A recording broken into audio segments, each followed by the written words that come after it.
Պարոն Խաչատրյան, դուք մայրաթոռում եք այսօր մասնակցելու Սուրբ եւ անմահ պատարագի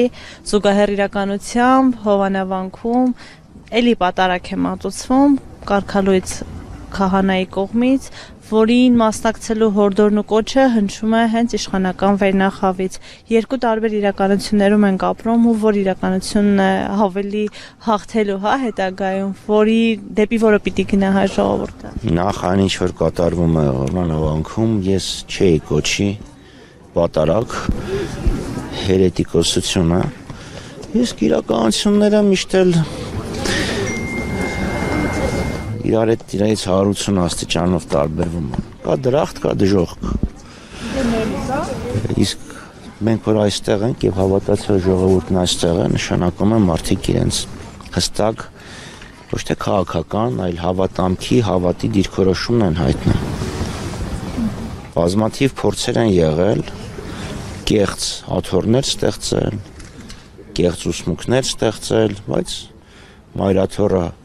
կա կլինի, իսկ նրանք ովքեր հերետիկոսությամբ են զբաղվում, ուղղակի մանր տհաճություն են կանցնեն կգնան։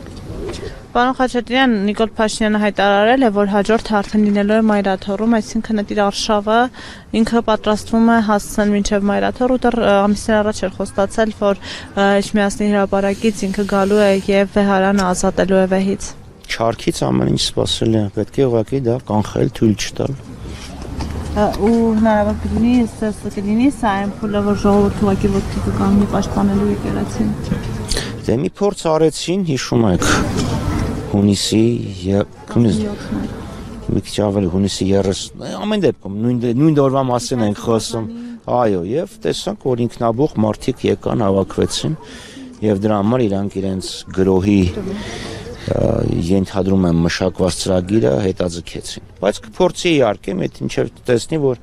ժողովրդական պատ է, որը թույլ չի տա,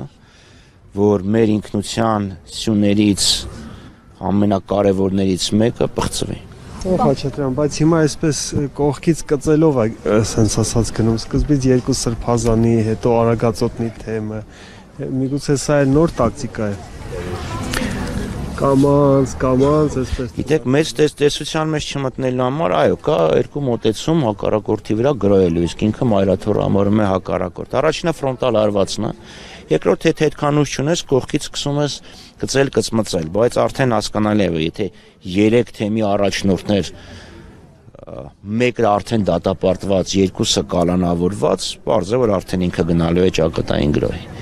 Եթե ոչ այսօր, ապա վաղ, եւ դրա համար պետք է կազմակերպված ուժ ժողովրդական պատ, որպեսզի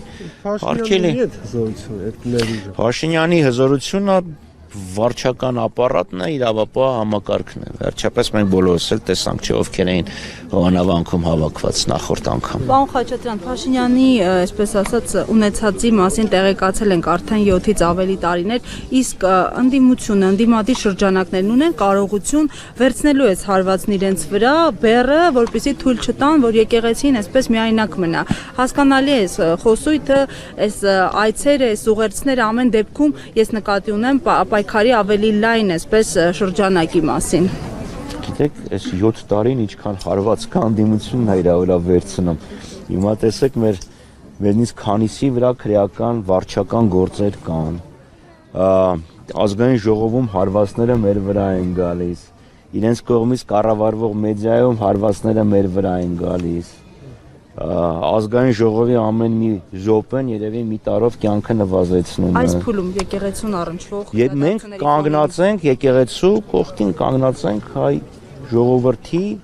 ինքնության կողքին եւ այստեղ պայքարը գնում է հայ ինքնության դեմ։ Սրանք են, իրանք ուզում են ստեղծել ինչ-որ մի